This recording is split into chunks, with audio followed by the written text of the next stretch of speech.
তো আমাদের 2 minute break শেষ। তো আমরা শুরু করবো এবার আমাদের পদার্থবিজ্ঞান দ্বিতীয় পত্রের চ্যাপ্টার 4 তড়িৎ প্রবাহের চৌম্বকীয় এবং চৌম্বকত্ব এই চ্যাপ্টারটা। তো এই চ্যাপ্টারের প্রথম টাইপটা কি রিলেটেড? প্রথম টাইপটা হচ্ছে চৌম্বক ক্ষেত্রে গতিশীল চার্জের ওপর চৌম্বক বল। তো ধরো এটা হচ্ছে একটা চৌম্বক ক্ষেত্র, এটা হচ্ছে নর্থ পোল আর এটা হচ্ছে সাউথ পোল। নর্থ পোল থেকে সাউথ পোলে আমরা কি জানি? আমরা জানি নর্থ পোল থেকে সাউথ পোলে কি হয়?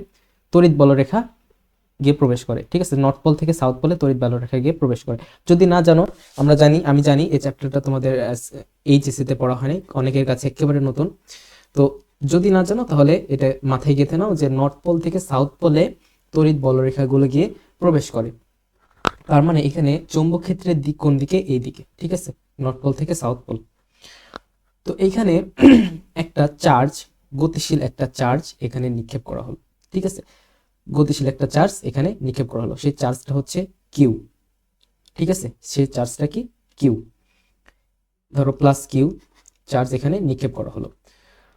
তো এই চার্জটা ভি বেগে নিক্ষেপ করা হয়েছে, ভি বেগে নিক্ষেপ করা হয়েছে। তো এই যে ভি বেগ, এটা চৌম্বক ক্ষেত্রের সাথে কোণ উৎপন্ন করছে, থিটা কোণ। তো এখন এই যে এই চার্জটা একটা বল অনুভূত করবে এই চৌম্বক ক্ষেত্রের জন্য, সেই বলটাকে আমরা প্রকাশ করছি এফ দ্বারা। এই চৌম্বক বল, এটাকে আমরা প্রকাশ করছি কি দ্বারা? এফ দ্বারা। এই এফ হচ্ছে চার্জের মানের সমানুপাতিক। এই এফ হচ্ছে যে তোমার চৌম্বক ক্ষেত্র আছে, চৌম্বক ক্ষেত্রকে প্রকাশ করা হয় বি দ্বারা, চৌম্বক ক্ষেত্র বি এর সমানুপাতিক। এই বল যে তোমার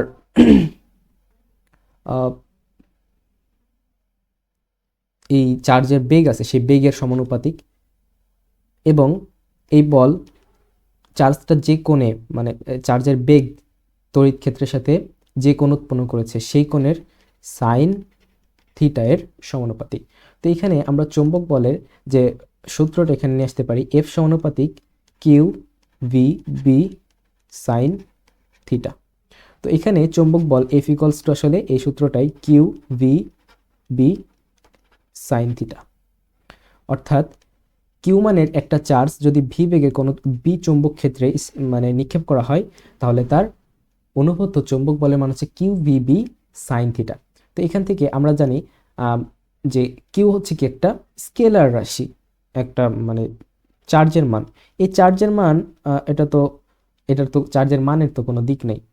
তো এখানে এফ, এটাকে যদি আমরা ভেক্টর ফর্মেটে লিখতে চাই, তাহলে এফ ভেক্টর ইকুয়ালস টু, এখানে কিউ এটা একটা স্কেলার রাশি, এটা একটা স্কেলার রাশি। সো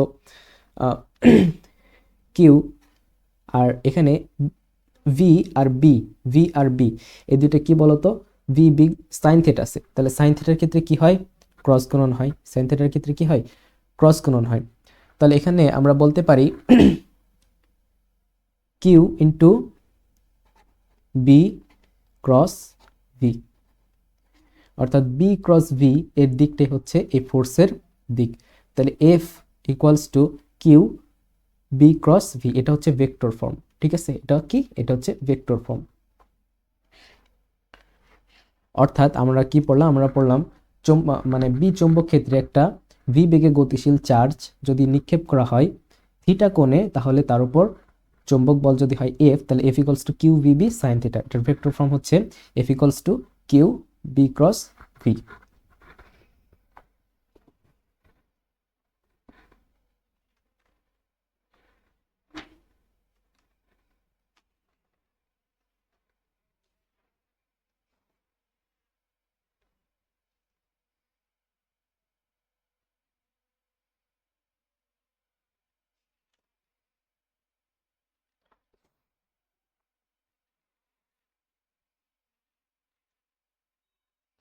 অলরাইট, তো আমরা এই রিলেটেড একটা ম্যাথ প্রবলেম সলভ করব। দেখো, এটা সাস্টের এ ইউনিট আসা কোশ্চেন, সাস্ট এ ইউনিট। এখন কত সেশন আসছে আমার মনে নেই। তো এখানে কি বলেছে? +5 কুলম্বের একটি চার্জ বি চৌম্বক ক্ষেত্রের সমান্তরালে 2 মিটার পার সেকেন্ড বেগে গতিশীল হলে চৌম্বক বলের মান কত? তাহলে চৌম্বক বলের মান এফ ইকুয়ালস টু আমরা কি জানি? Q V B sine theta. যেহেতু এখানে সমান্তরালের কথা বলেছে, সমান্তরালে চৌম্বক ক্ষেত্রের সাথে সমান্তরালে, তার মানে এই যে এখানে যে তোমার ইয়েটা নিক্ষেপ করা হয়েছিল সেটা ধরো এই দিকে নিক্ষেপ করা হয়েছিল, এই দিকে, বেগটা এইদিকে, তাহলে এই যে এইখানে তোমার এটা হচ্ছে চৌম্বক ক্ষেত্রের দিক, তাহলে এখানে মধ্যবর্তী কোণ কত 180 ডিগ্রি, অর্থাৎ চৌম্বক ক্ষেত্রের সাথে চার্জের বেগের দিকটা কত 180 ডিগ্রি, মানে এখানে থিটার ভ্যালু কত, যেহেতু সমান্তরালে বলেছে তার মানে থিটার ভ্যালু কত, এখানে থিটার ভ্যালু হচ্ছে 180 তাহলে এখানে এফ এটা ইকুয়ালস টু, আর আমাদের কিছুই লাগে না, অন্য কোনো ভ্যালুয়েশন লাগবে না, সাইন 180 ডিগ্রি ভ্যালু কত বলো, সাইন 180 ডিগ্রি ভ্যালু হচ্ছে 0, তাহলে এই সাইন 180 ডিগ্রি ভ্যালু যদি 0 হয় তাহলে এফ বল পুরোটাই কত হবে 0 নিউটন, তার মানে এখানে অ্যান্সার কত 0 নিউটন, অর্থাৎ +5 কুলম্বের একটি চার্জ বি চৌম্বক ক্ষেত্রের সমান্তরালে গতিশীল হলে চৌম্বক ক্ষেত্রের চৌম্বক বলের মান হচ্ছে 0 নিউটন। বুঝতে পারছো? আশা করি বুঝতে পারছো। তো এবার আমরা, এটা হচ্ছে টাইপ 2, অনেক বড় টাইপ, এই টাইপটা হয়ে গেলে মানে পুরো চ্যাপ্টারটা প্রায় শেষই, ঠিক আছে। তো এই টাইপ 2টা হচ্ছে ওয়েরস্টেডের পরীক্ষা এবং বায়াট-সাভার্টের সূত্র রিলেটেড। তো ওয়েরস্টেড একটা পরীক্ষা করেছিলেন, সেই পরীক্ষার মাধ্যমে উনি এই সিদ্ধান্ত উপনীত হন যে তড়িৎ প্রবাহের ফলে যে তার দিয়ে তড়িৎ প্রবাহ হচ্ছে, তার আশেপাশে একটা চৌম্বক ক্ষেত্র সৃষ্টি হয়। তিনি একটা পরীক্ষা করেছিলেন, সেখানে এটা হচ্ছে একটা সার্কিট।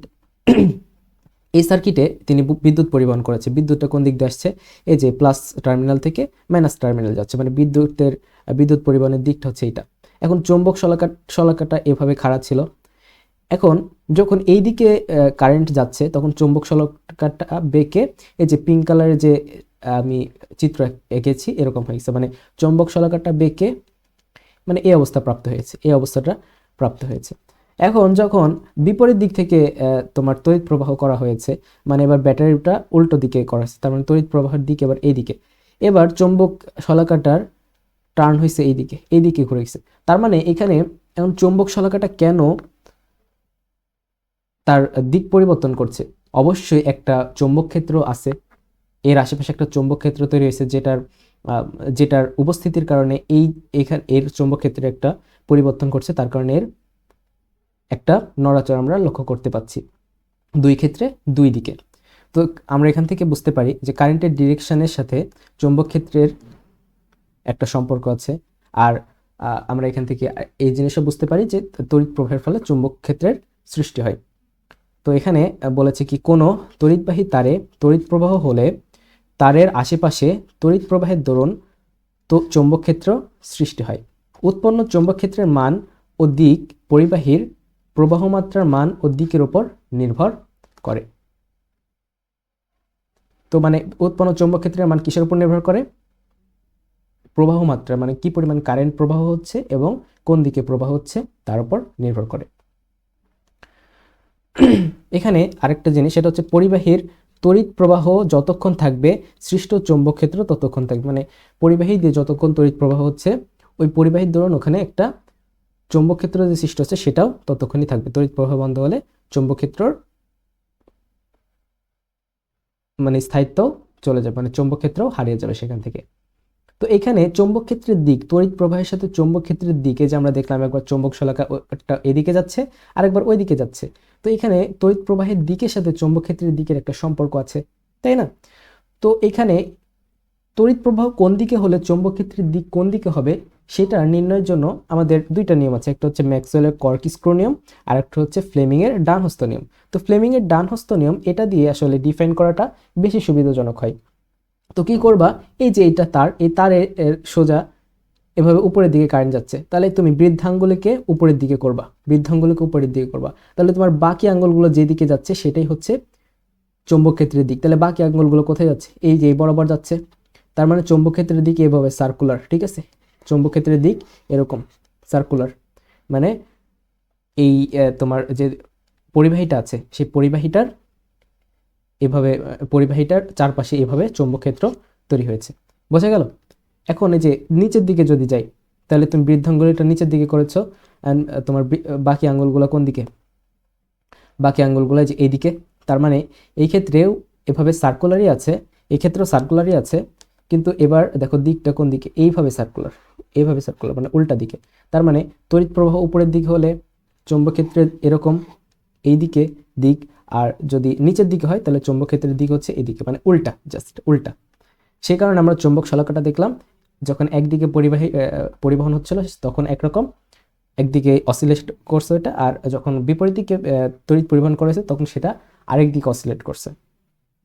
ম্যাক্সওয়েলের কর্কস্ক্রু নিয়ম, তো তোমার যদি এটা নিচের দিকে আসে, মানে কোনো ওয়্যার দিয়ে বা পরিবাহী দিয়ে তড়িৎ পরিবহন নিচের দিকে হচ্ছে, নিচের দিকে যদি হয় তাহলে আমরা এই কর্কস্ক্রুটাকে ঘোরাবো ক্লকওয়াইজ, ক্লকওয়াইজ, ক্লকওয়াইজ। আর উপরের দিক হলে সেটাকে ঘোরাবো অ্যান্টি ক্লকওয়াইজ।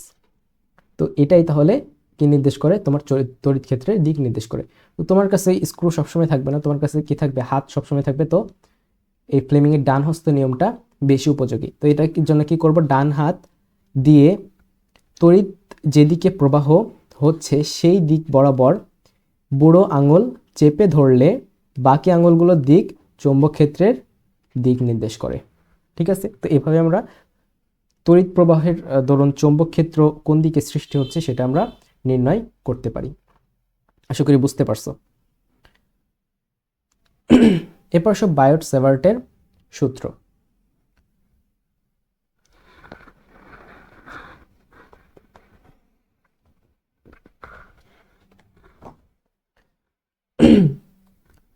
তো বায়ট সেভার্টের সূত্র হচ্ছে, তোমার কোনো একটা ওয়্যার দিয়ে যে তড়িৎ পরিবহন হচ্ছে, কোন একটা ওয়্যার দিয়ে তড়িৎ পরিবহন হচ্ছে, সেই তড়িৎ পরিবহন হওয়ার ফলে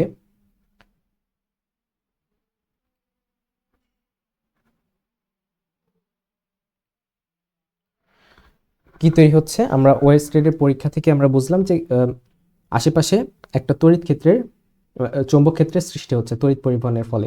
তো সেই চৌম্বক ক্ষেত্রের মান কত, কি পরিমাণ চৌম্বক ক্ষেত্র সৃষ্টি হচ্ছে সেটা আমরা জানতে চাই, সেটা আমরা জানতে পারি বায়ট সেভার্টের সূত্র থেকে। তো বায়ট সেভার্টের সূত্র হচ্ছে, মনে করো এটা হচ্ছে একটা ওয়্যার, ঠিক আছে। তো ওয়্যারের একটা ছোট্ট একটা সেগমেন্ট নিয়েছি, এইটুকু অংশ, এইটুকু অংশ হচ্ছে ছোট্ট একটা সেগমেন্ট।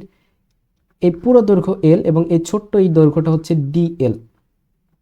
এইখান থেকে তোমার এই দূরত্বের এই বিন্দুটা হচ্ছে পি, এই দূরত্বটাকে আমরা প্রকাশ করলাম আর দ্বারা। এখান থেকে দূরত্বটা কত, আর, এই বিন্দুটা হচ্ছে পি। তো এই বিন্দুতে তোমার ডিএল দৈর্ঘ্যের জন্য যে তোমার চৌম্বক ক্ষেত্র সৃষ্টি হচ্ছে সেটাকে আমরা ধরছি ডি বি, মানে ছোট চুম্বক, মানে ছোট মান, চৌম্বক ক্ষেত্রের ছোট মান। পুরো ওয়্যারের জন্য যে চৌম্বক ক্ষেত্রটা সৃষ্টি হচ্ছে সেটা হচ্ছে বি, এবং ছোট এইটুকু ওয়্যারের জন্য ডিবি এটা ধরছি। অলরাইট। তো এখানে তোমার তড়িৎ পরিবহন হচ্ছে কোন দিকে, তড়িৎ পরিবহন হচ্ছে এই বরাবর, উপর দিকে, তড়িৎ পরিবহন হচ্ছে উপর দিকে এই বরাবর। তাহলে তড়িৎ পরিবহনের দিকের সাথে এইখানে এই বিন্দুর উৎপন্ন কোণ কত, থিটা। ঠিক আছে, থিটা। তাহলে এখানে যে চৌম্বক ক্ষেত্র সৃষ্টি হচ্ছে ডিবি, এটা হচ্ছে এই যে দৈর্ঘ্য ডিএল এর সমানুপাতিক। যে পরিমাণ চৌম্বক ক্ষেত্র সৃষ্টি হচ্ছে সেটা যে পরিমাণ তড়িৎ প্রবাহ হচ্ছে এই দিক দ্বারা আই পরিমাণ তড়িৎ প্রবাহ হচ্ছে আমরা ধরছি, সেই তড়িৎ প্রবাহ আই এর সমানুপাতিক। এবং এটা এই যে তড়িৎ প্রবাহের দিকের সাথে এখানে উৎপন্ন কোণ এর সাইনের সমানুপাতিক, সাইন থিটা এর সমানুপাতিক। এবং এটা যে মধ্যবর্তী তোমার দূরত্ব আছে সেই দূরত্বের বর্গের ব্যস্ত অনুপাতিক।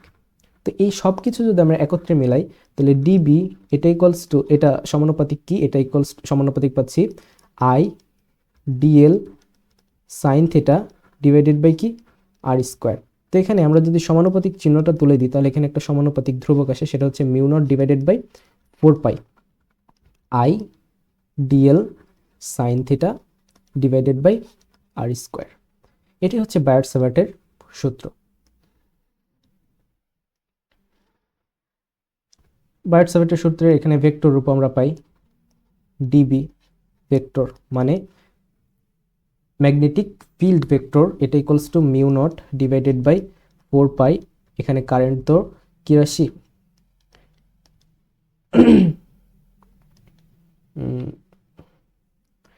আইডিএল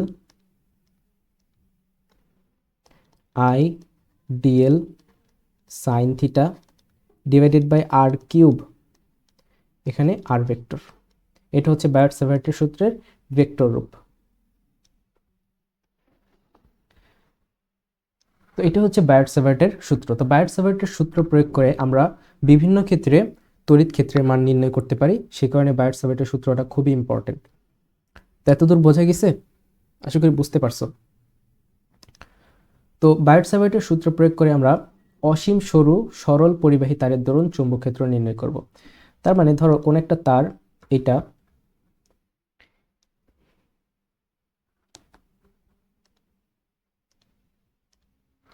এটা হচ্ছে কোন একটা তার, এটা হচ্ছে অসীম অসীম সরু তার, মানে এই তারটা যাচ্ছে এদিকে অসীম দূরত্ব পর্যন্ত। এই তারের দৈর্ঘ্য নির্দিষ্ট নয়, অসীম দূরত্বে আছে। তো এই তারের দরুন এই তারের থেকে তোমার এ দূরত্বটা ধরলাম আমরা এ পরিমাণ দূরত্ব বা আর দূরত্ব ধরো, এই বিন্দুতে তোমার তড়িৎ চৌম্বক ক্ষেত্রের মান কত? এই এই ওয়্যার দিয়ে যে তোমার কারেন্ট যাচ্ছে সেটা হচ্ছে আই পরিমাণ কারেন্ট। তো এই তোমার ওয়্যার থেকে আর পরিমাণ দূরত্বে চৌম্বক ক্ষেত্রের মান যদি হয় বি, তাহলে অসীম সরু পরিবাহী তারের দরুন চৌম্বক ক্ষেত্র বি, এটা আমরা নির্ণয় করছি এখানে। এটা হচ্ছে একটা অসীম সরু তার, এদিক দিয়ে কারেন্ট প্রবাহ হচ্ছে আই, কারেন্ট প্রবাহ হলে এইটার একটা করেসপন্ডিং কি তৈরি হবে? চৌম্বক ক্ষেত্র তৈরি হবে। সেই চৌম্বক ক্ষেত্রের মান কত সেটা আমরা জানতে চাচ্ছি। তো এই চৌম্বক ক্ষেত্রের মান B equals to mu not I divided by 2 pi r, এটা মাথায় রাখতে হবে। ঠিক আছে, এখানে আমরা প্রতিপাদন করব না, জাস্ট ফর্মুলাগুলো মাথায় রাখো বিভিন্ন কেজে। এবার এটা যদি হয় সসীম, এই পরিবাহীটা যদি হয় সসীম, ঠিক আছে, এই পরিবাহীটা সসীম এত দূর পর্যন্ত, এই পরিবাহীটা এইটুকু দৈর্ঘ্য, এই পরিবাহী দিয়ে কি হচ্ছে? তড়িৎ পরিবহন হচ্ছে, এদিকে তড়িৎ পরিবহন হচ্ছে। তো এখানে তোমার এই পরিবাহী থেকে আর দূরত্বে চৌম্বক ক্ষেত্রের মান কত সেটা নির্ণয় করতে হবে। এখন এই কোণটা থিটা আই, মানে এই যে এই প্রান্তর সাথে এই বিন্দুটা উৎপন্ন কোণ কত? Theta I. আর এইখানে উৎপন্ন কোণ হচ্ছে থিটা এফ। এই বিন্দুর সাথে মানে তড়িৎ প্রবাহের দিকের সাথে সবসময় আমাদের কোণটা নির্ণয় করতে হবে। তাহলে তড়িৎ প্রবাহ এইদিকে, তাহলে এই দিকের সাথে শেষ প্রান্তের উৎপন্ন কোণটা কত? Theta F. এটা যদি হয় তাহলে এই বিন্দুতে তড়িৎ ক্ষেত্র বি এর ভ্যালু হচ্ছে mu not I divided by 2 pi r. R কত? আর কি? আর হচ্ছে এই যে এই তার থেকে দূরত্বটা into cos theta I minus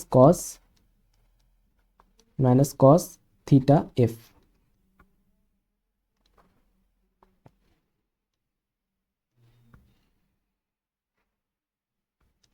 তো এটা হচ্ছে ফর্মুলা সসীম সরু পরিবাহী তারের দরুন চৌম্বক ক্ষেত্র। তো এগুলো কিন্তু আমাদের ওই যে বায়ট-স্যাভার্টের সূত্রটা পড়লাম না, সেখান থেকে আসে, বায়ট-স্যাভার্টের সূত্র থেকেই আসে এগুলো। তোমরা বায়ট-স্যাভার্টের সূত্রটা নিয়ে যদি আমরা ওই সকল ক্ষেত্রে ইন্টিগ্রেট করি পুরো তারের জন্য, তাহলে এইগুলো পাবো। তো আমরা এখন অত ডিটেলসে যাচ্ছি না, ঠিক আছে, অত ডিটেলসে যাব না, প্রতিপাদন করে পড়বো না ভাবে, ঠিক আছে।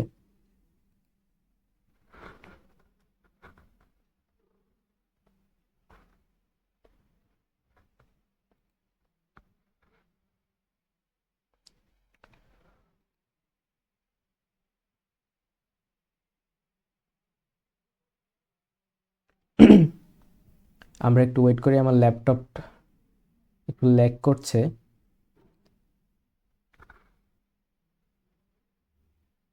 I am waiting for its recovery.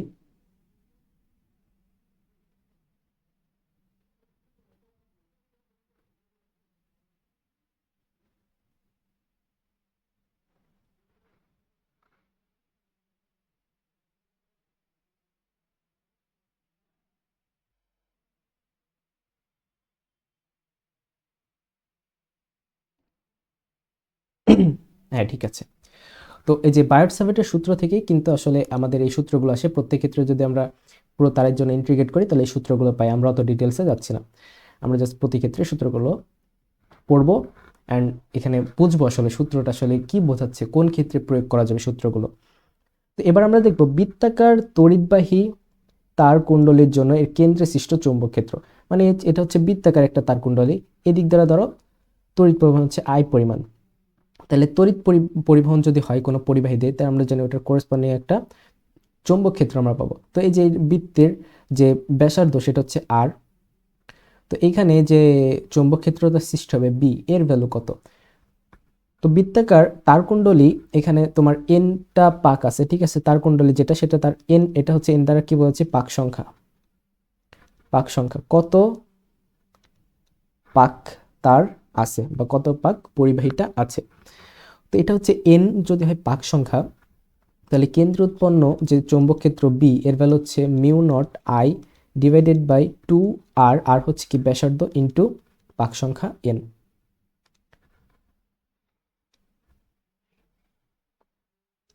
এখন ধরো এটা হচ্ছে বৃত্তচাপ, ঠিক আছে, বৃত্তচাপ নট বৃত্ত। বৃত্তচাপ দিয়ে ধরো বৃত্তচাপের মতো একটা পরিবাহী দিয়ে তড়িৎ পরিবহন হচ্ছে আই পরিমাণ। তাহলে এই তড়িৎ পরিবহনের জন্য করেসপন্ডিং একটা চৌম্বক ক্ষেত্র এই বৃত্তচাপের কেন্দ্রে সৃষ্ট হবে। তো চৌম্বক ক্ষেত্রর মান আমরা ধরছি বি। তো এটা এটা হচ্ছে তোমার এই বৃত্তচাপের ব্যাসার্ধ কত আর, এটা যদি হয়, এবং এই বৃত্তচাপের যে তোমার দৈর্ঘ্য সেটা হচ্ছে এস, এটা যদি হয়, তাহলে এখানে এই বৃত্তচাপের দরুন উৎপন্ন চৌম্বক ক্ষেত্র কেন্দ্রে বি, এটা ইকুয়ালস টু এস, এটা এস বৃত্তচাপ। তাহলে বৃত্তচাপের দরুন কেন্দ্রে উৎপন্ন চৌম্বক ক্ষেত্র বি, এটা equals to mu not I divided by 2r into s, s হচ্ছে বৃত্তচাপের দৈর্ঘ্য, ডিভাইডেড বাই 2π আর। এখানে এখানে পাক সংখ্যা আসলে পাক সংখ্যার ফর্মুলাটা দেখো, এস চাপের জন্য এটা আসে, তার বৃত্তচাপের জন্য কেন্দ্রে উৎপন্ন চৌম্বক ক্ষেত্রের ভ্যালু হচ্ছে mu not I divided by 2r into S divided by 2π r. দেখো বইয়ে কিন্তু এগুলো সব আলাদাভাবে দেওয়া নেই, সো আমি এনে স্পেশালি এগুলো করা ছিল, সো তোমাদের স্পেশাল আমি স্লাইডটা তৈরি করছি। এখন আসো আমরা যদি কোণের সাপেক্ষে চিন্তা করি, এই যে বৃত্তচাপটা কেন্দ্রে যে কোণ উৎপন্ন করছে সেটা হচ্ছে থিটা, থিটা কোণ উৎপন্ন করছে, মানে বৃত্তচাপের দৈর্ঘ্য দেওয়া নাই, দেওয়া আছে থিটা দেওয়া আছে। তাহলে আমরা এই উৎপন্ন চৌম্বক ক্ষেত্রের ভ্যালু পাবো mu not I divided by 2r, মানে বৃত্তচাপের দৈর্ঘ্য না দেওয়া থাকলে এই কোণের সাহায্যে আমরা কিন্তু নির্ণয় করতে পারি থিটা ডিভাইডেড বাই 2π আর। এটা হচ্ছে চৌম্বক ক্ষেত্রের মান, কেন্দ্র উৎপন্ন চৌম্বক ক্ষেত্রের মান।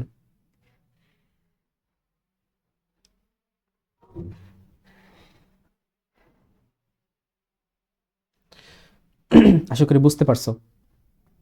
এবার আসি আমাদের নেক্সট টপিক, সেটা হচ্ছে দুইটা অসীম তার একই দিকে তড়িৎ প্রবাহ হচ্ছে, দুইটা অসীম তারে একই দিকে তড়িৎ পরিবহন হচ্ছে, মানে এই তারের এ বরাবর তড়িৎ পরিবহন হচ্ছে, এই তারে এ বরাবর তড়িৎ পরিবহন হচ্ছে। এই তড়িৎ পরিবহন হচ্ছে এটা I1, এটা হচ্ছে I2। তাহলে যেহেতু একটা পরিবাহীতে তড়িৎ পরিবহন হচ্ছে, তাহলে করেসপন্ডিং কি পাবো, এটার দরুন একটা কি পাবো, তড়িৎ ক্ষেত্র পাবো, এটার দরুন একটা তড়িৎ ক্ষেত্র পাবো। তো এটার দরুন ধরো এই আর দূরত্বে, R1 দূরত্বে তড়িৎ ক্ষেত্র হচ্ছে B1, আর এই পরিবাহীর দরুন এই R2 দূরত্বে তড়িৎ ক্ষেত্র হচ্ছে B2। তাহলে এই ক্ষেত্রে তুমি দেখো তড়িৎ ক্ষেত্রের দিকটা কোন দিকে, তড়িৎ ক্ষেত্রের দিকটা এ বরাবর না, ওই যে তুমি তোমার ফ্লেমিং এর ডান হস্ত নিয়ম এটা ইউজ করো, তাহলে এই দিকে, আর এটা এই দিকে যাচ্ছে কারেন্টটা, তাহলে তোমার এখানে তড়িৎ ক্ষেত্রের দিক কোন বরাবর, এই বরাবর। তাহলে এই যে মাঝখানে তড়িৎ ক্ষেত্রের যে দিক তারা কি পরস্পর বিপরীত দিকে, তাহলে পরস্পর যদি বিপরীত দিকে হয় তাহলে ভেক্টরের বিয়োগ প্রযোজ্য, তাই কিনা। এখানে তোমার তড়িৎ ক্ষেত্রের দিক এই বরাবর, আর এখানে তড়িৎ ক্ষেত্রের দিক এই বরাবর, তাই এখানে কি ভেক্টর বিয়োগ প্রযোজ্য। তার মানে এখানে মাঝখানে মাঝখানে কোনো বিন্দুতে লব্ধি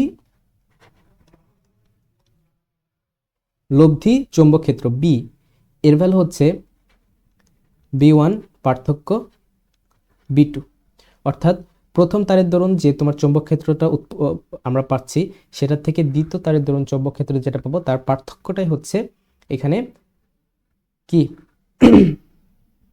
লব্ধি চৌম্বক ক্ষেত্র। তাহলে এখানে আমরা অসীম তারের দরুন যেটা পেয়েছিলাম চৌম্বক ক্ষেত্রের ফর্মুলা, সেটা আমরা এখানে অ্যাপ্লাই করতে পারি। Mu not I divided by 2πr1 পার্থক্য মিউ নট, এখানে কি I1, এটা ছিল mu naught I2 divided by 2πr2। এখানে মিউ নট কি সেটা আশা করি জানো, আমি এর আগে চ্যাপ্টারে আলোচনা করেছি, এর আগে 2টা চ্যাপ্টারে আলোচনা করেছি। মিউ নট কি? মিউ নট হচ্ছে শূন্য মাধ্যমে চৌম্বক প্রবেশ্যতা।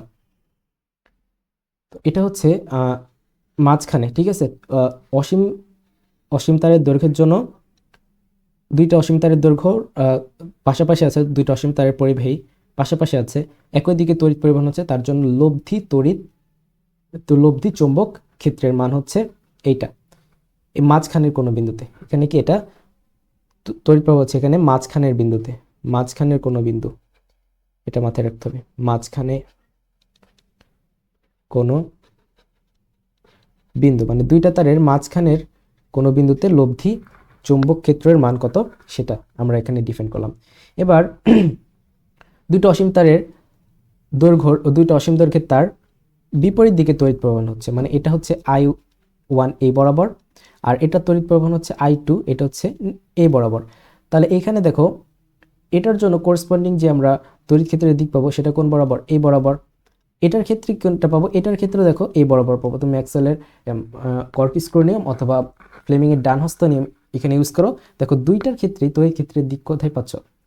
সেম, মানে মাঝখানে, মানে এই বরাবর যাচ্ছে।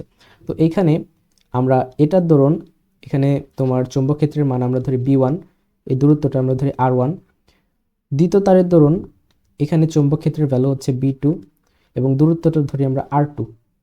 তাহলে সেক্ষেত্রে তোমার এই যে মাঝখানে লব্ধি চৌম্বক ক্ষেত্র এর ভ্যালু হচ্ছে B, এটা হচ্ছে B1 প্লাস B2। যেহেতু ডিরেকশন চৌম্বক ক্ষেত্রের ডিরেকশন একই দিকে, তাহলে কি হবে? এখানে ভেক্টর যোগ হবে B1 প্লাস B2।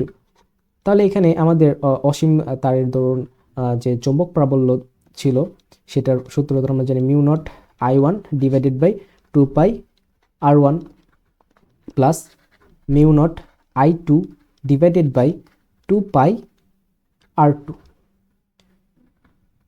আমরা মাঝখানে মাপলাম, ঠিক আছে, বাইরের বিন্দুতে মাপি নেই। এখন আসো অসীম দৈর্ঘ্যের তারের বাইরের পয়েন্টে চৌম্বক ক্ষেত্র, বাইরের পয়েন্টে একই দিকে যাচ্ছে। প্রথমে আমরা দেখছি একই দিকে, এই কেজে দেখছি I2, এটা হচ্ছে I1, একই দিকে যাচ্ছে।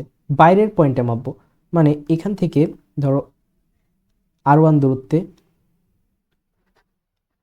R2 দূরত্বে চৌম্বক ক্ষেত্র B2 এবং এই তারের দরুন এই যে এই বাইরের পয়েন্টে চৌম্বক ক্ষেত্র B1 R1। তাহলে এখানে তোমার যে লব্ধি চৌম্বক ক্ষেত্র, এখানে আমরা যেটা B লব্ধি চৌম্বক ক্ষেত্র পাবো B, তার ফর্মুলা হচ্ছে B1 প্লাস B2। তাহলে এখানে আমাদের যেটা আসে সেটা হচ্ছে মিউ নট, এখানে সবকিছু হচ্ছে কিসের ডিরেকশনের কারণে বলো তো?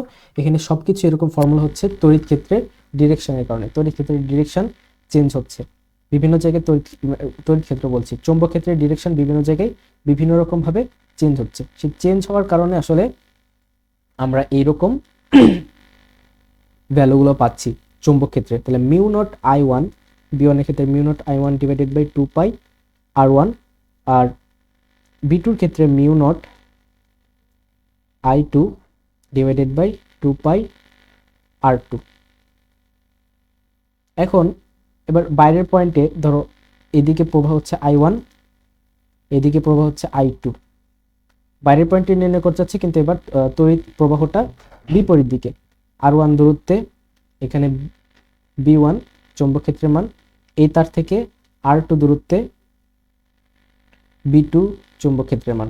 তাহলে লব্ধি যে চৌম্বক ক্ষেত্র B সেটা হবে B1 পার্থক্য B2। তার মানে আমরা কি পাবো?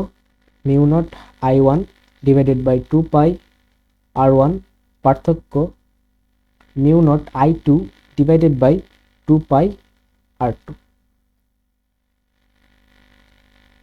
তো এগুলো ছিল আমাদের ওয়েটস মানে টাইপ 2 এর কনসেপ্ট। তো টাইপ 2 আমাদের মেন জিনিস হচ্ছে বায়ট-স্যাভার্টের সূত্র। বায়ট-স্যাভার্টের সূত্র থেকে আমরা বিভিন্ন ক্ষেত্রে চৌম্বক ক্ষেত্রের মান নির্ণয় করেছি। প্রথম হচ্ছে অসীম সরল সরু পরিবাহী তারের দরুন চৌম্বক ক্ষেত্র, দেন সসীম সরল সরু তারের দরুন চৌম্বক ক্ষেত্র, দেন আমরা নির্ণয় করলাম বৃত্তাকার তারের দরুন, বৃত্ত চাপের দরুন। তারপর আমরা দেখলাম যে দুইটা পরিবাহী তার পাশাপাশি থাকলো, একই দিকে যদি তড়িৎ পরিবহন হয় তাহলে তোমার চৌম্বক ক্ষেত্রের ভ্যালুটা কেমন পাবো আমরা ভেতরে, বিপরীত দিকে তড়িৎ প্রবাহ হলে ভেতরে কেমন চৌম্বক ক্ষেত্রের ভ্যালুটা পাবো। তারপর আমরা দেখলাম বাইরের পয়েন্টে একই দিকে তড়িৎ পরিবহন হলে কেমন চৌম্বক ক্ষেত্রের মান পাবো, বাইরের পয়েন্টে বিপরীত দিকে তড়িৎ পরিবহন হলে দুটো অসীম পরিবাহী তার দিয়ে তাহলে আমরা কেমন চৌম্বক ক্ষেত্রের ভ্যালু পাবো, এগুলো আমরা দেখলাম।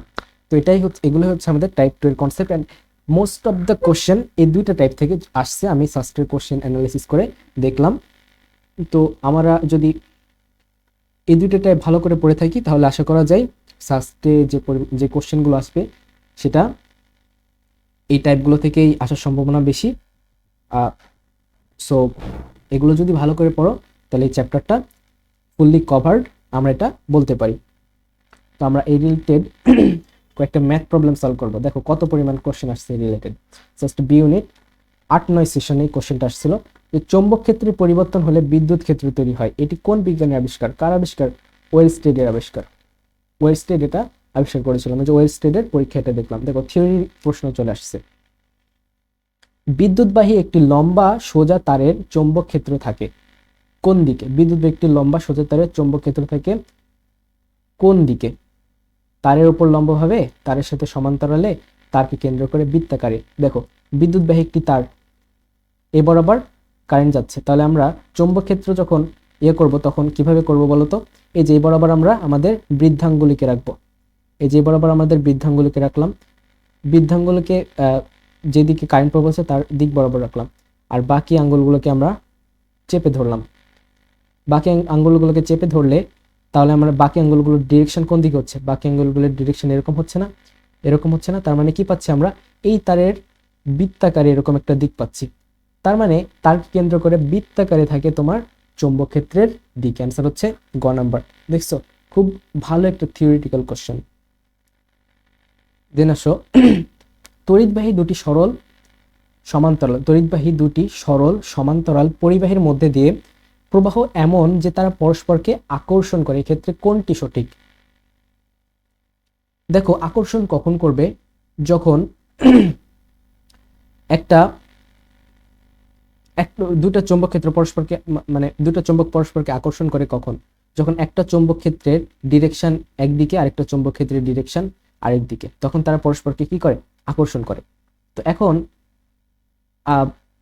যদি পরিবাহী দুটিতে একই দিকে প্রবাহ হয় তাহলে, পরিবাহী দুটিতে বিপরীত দিকে প্রবাহ হয় তাহলে, দেখো আমাদের এই যে এটা পরিবাহী, এদিকে একটা এদিকে একটা, প্রথমটাতে এ বরাবর প্রবাহ হচ্ছে, দ্বিতীয়টাতে এ বরাবর প্রবাহ হচ্ছে।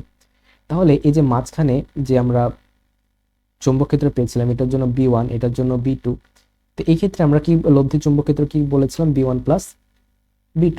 তো এই ক্ষেত্রে কি হয়েছিল?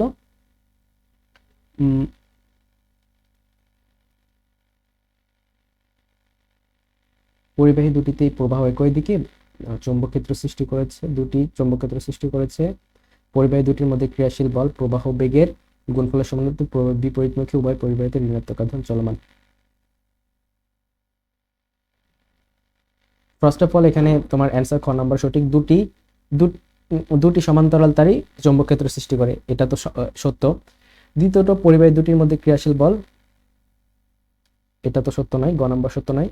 প্রবাহ দ্বয় পরস্পর বিপরীতমুখী,